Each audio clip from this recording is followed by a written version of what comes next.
Welcome back to TASS TV Melbourne, Buying Residential Part 9 for beginners, and today we're going to talk about land tax assessments. What are some of the secrets behind objecting to land tax? It's not a mystery, but today I'm going to disclose a lot of things. Listen on.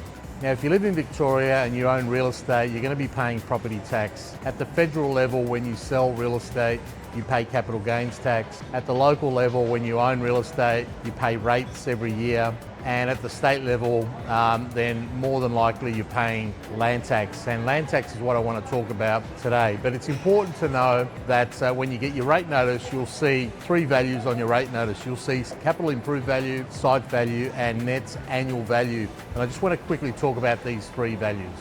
Under the Valuation of Land Act, valuers are to assume that even if a building has been constructed on a piece of land, they need to assume that the building is not there. So it's one of the intricacies of the Act. So whether the property's been constructed for $5 million or whether it's a $50,000 shack, valuers need to assume that there are no improvements on the land. So when someone's looking at your property, what a valuer is doing is it's assessing the site value. And the way it's doing this, it's determining what the site value is in the municipality, and it's applying a site value assessment to that site value. And in your rate notice, you'll see that under SV, standing for site value.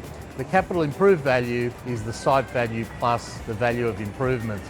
And it's important to realise that this site value assessment is determined every year, and whoever owns that property on the 31st of December every year will also be liable for land tax in the following year. So when you get your rate notice, you've got 30 to 60 days to object to the site value assessment on that rate notice. If you don't object within that period of time, you lose the right to object to that value. What happens though when that site value is excessive, when you think it's above the market value and that you're unreasonably paying a high land tax rate or high land tax amount? The rate is obviously the same, but what happens if you feel that you're paying a high land tax amount because the value of the site is a lot higher than you think it's worth? How do you object and what do you do? And the reality is most people don't know how to object. Listen on. In relation to land tax and land tax assessments, I've actually built up quite a bit of scar tissue over the year.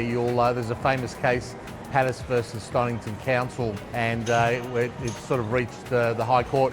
It was a case in relation to heritage buildings. I'll cover that off another day, but one of the issues I find is that people kind of feel locked into paying land tax and they don't feel they can do anything about it if they want to object. Now, the thing with objecting, historically, objecting to land tax was very easy. In fact, the application costs were anywhere between $30 and $50. Today, if you want to object to land tax, you've got to pay $700 or $800 application fee. Also, what's happened is the courts have become a lot more militant. The member at VCAT used to be quite, what's the term? They used to be fairly friendly whenever you put an application in for a land tax objection, whereas right now they're very militant, and they very much dislike cases which they consider to be frivolous, right? So if you just put in a frivolous application objecting to land tax, they get quite aggressive. So it's very, very important to understand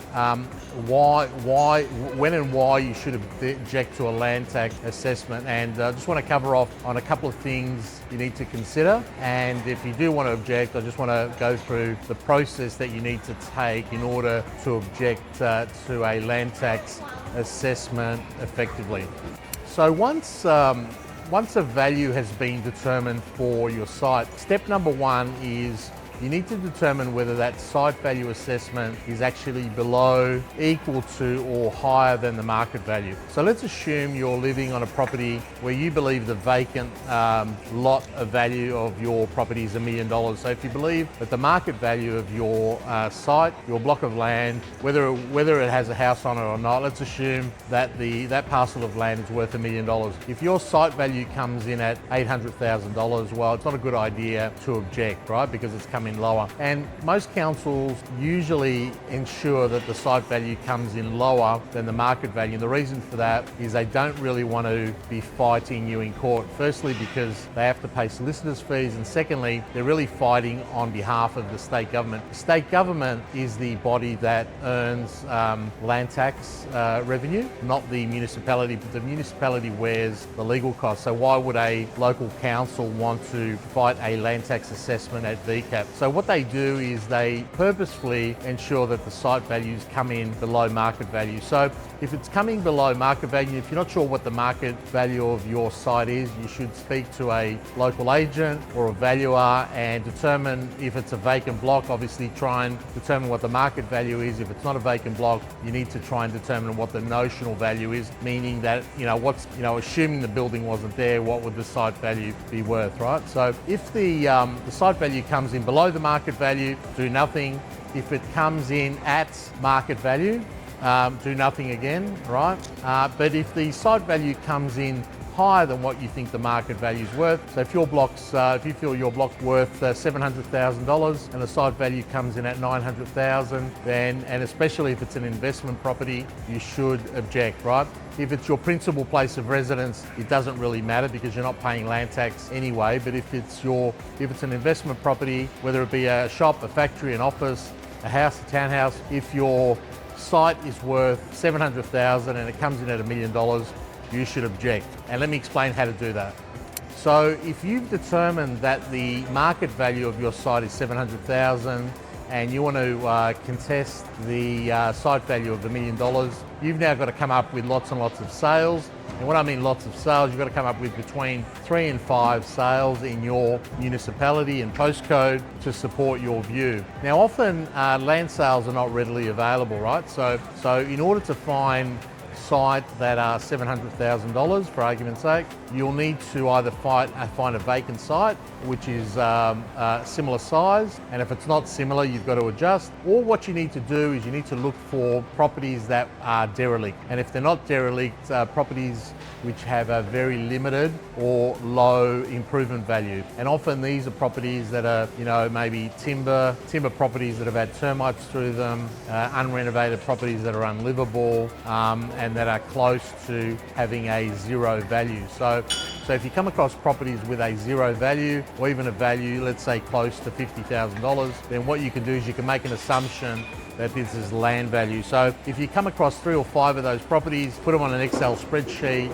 and you can assume that they're vacant land sales or close to being vacant land sales or derelict properties. And that's really, really good evidence to support your case, proving that in fact your site is worth $700,000 as opposed to $1 million.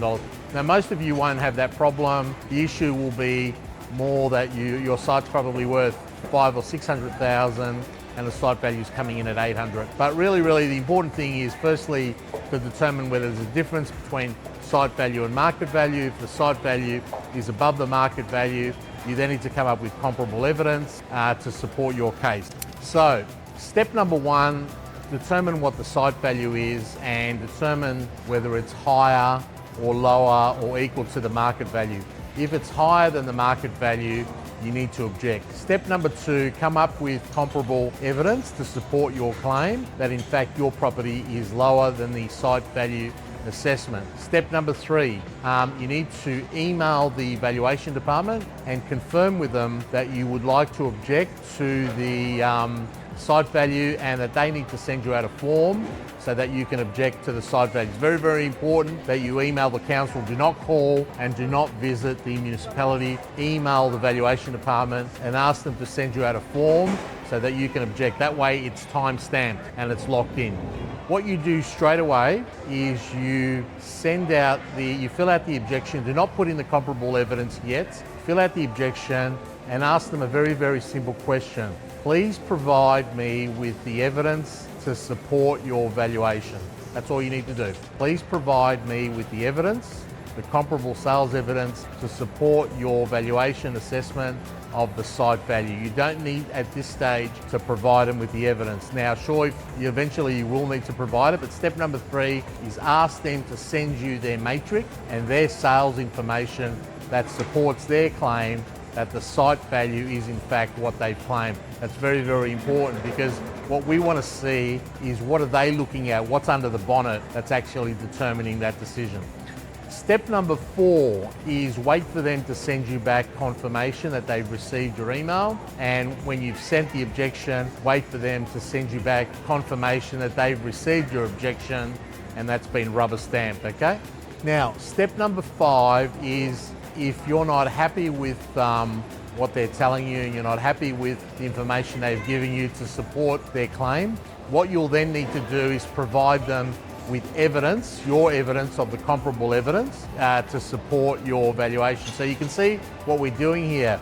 Do not argue about how much the market has fallen or grown, or what's going on with median house prices, or what's going on with the commercial market or interest rates, or that's all rubbish. Just forget about all of that. It's not really important, and none of that will lead to a successful claim. The only thing that's valid is comparable evidence, right, in the marketplace. And remember, the comparable evidence needs to be usually within 6 months of the valuation date, which is usually the 1st of January on each calendar year. Okay, so that's 1st of January each calendar year. That's generally when the valuation date is. Do not focus on anything other than comparable evidence. And when we're looking at the comparable evidence, and we're specifically talking about site value, all we're looking at is the land. How does the land compare in terms of size, location, the shape of the land, whether it's level, whether it's undulating, whether it falls to the rear, whether it rises to the rear, whether it's an irregular shape or a regular shape, whether it's next to commercial properties, whether it's in a good residential location. You need to make those comparisons when you look at the rate per square metre, the width of the block, the length of the block, all those things, the amount of vegetation on there, the zoning, which is critical, all those things. You need to put that in an Excel spreadsheet and complete a matrix, and you need to provide that as evidence if you're not happy with the evidence that they're giving you back, okay? That's the final step. And through this back and forth, hopefully what will happen eventually is if your information is correct, they're not going to have any choice but to follow what you're doing, because in a court of law, if you end up in VCAT, everything can be argued, but no one can argue sales. So they can turn around and say, look, I don't agree with what you're saying. You can say, well, I don't agree with what, so you can have this back and forth situation that sort of ends up nowhere. Really, really important that when you're dealing with the municipality and the valuers in particular, what you're really talking about is the comparable evidence and how does that compare with your site. That's really all that matters. So let me just summarise again what we've just spoken about. If you have a house in Victoria and you're living in it, you're not paying any land tax, don't worry about the site value assessment in your rate notice every year. But if you've got an investment property in Victoria, your rate notice will have 3 values on there. The value that we're interested in is the site value, which is the land value. Under the Valuation of Land Act here in Victoria, valuers need to assume that there are no improvements on the property. So when they're determining site value, they're not looking at the property, not looking at the house or the factory or the shop on the land. They're just assuming it's a vacant block. And when they're valuing that site, the site value assessment is assuming the site is vacant. Behind the scenes, they've got data, and that data they're using to assess the value of that site. So step number 1 is when you get your rate notice, look at the site value and determine through market information, through talking to agents or valuers, determine whether the site value is higher or lower than the market value of the site. If it's higher than the market value of the site, you need to send an email. Do not visit the municipality, do not call them, send an email and ask them to send you an application form because you would like to object to the site value. And very, very importantly, do not miss this step. Ask them, please provide a valuation matrix back determining what sales data have they used in order to determine the site value of your property. What you want to see is what's under the bonnet. How have they assessed the site value of your property? What comparable sales evidence have they used to make that decision? Wait for them to send you back an email confirmation. That provides an email stamp which shows that you've actually objected within time. Wait for them to send you the matrix. If they haven't sent you the matrix, then provide them with, now they should send you the matrix because that's their job. There's no reason for them to keep that information private. So keep persisting that they send you that information. If they still don't send another email complaining about maybe why they haven't sent you the sales matrix because that should be a fairly open and transparent process. Eventually, you'll need to send them your comparable evidence. Make sure that you put it on an Excel spreadsheet, compare all those sales and make sure they're comparing favourably to the market value that you're proposing. Fill out the objection, the application form, and provide the comparable evidence. And through this process, what you'll find is that the valuers will assess the sales in your Excel, and all they're really interested in, the only thing the municipal valuers are interested in is the comparable evidence. They're not really interested in your opinion about the way the market's going and what's unfair and what's fair and what's equitable and what's not equitable. All they're interested in is what was the market, what was the sales evidence at the time of the valuation, how does it compare to the site value assessment, and is the site value assessment within the range, right? And if you've got the right comparable evidence to support your claim, what you'll find is that the valuers will just cave in and support you, because remember, they don't want to end up in court. There's absolutely no reason for a municipality to end up at VCAT paying legal costs for revenue that's going to the state government. So these are the little secrets you need to follow, and if you're wondering why you haven't been successful in land tax assessment objections, that's the reason why. The courts have become more militant. The member of VCAT, they're more aggressive. The application fees are a lot higher, so they don't really want you to object. They don't want the cases to be frivolous. So if you object, make sure it's not frivolous. Make sure you come prepared. And if you're still not sure, flick me an email and I can guide you in terms of land tax assessment objections. Thanks for watching. If you like what you hear, please subscribe, and look forward to talking to you again soon.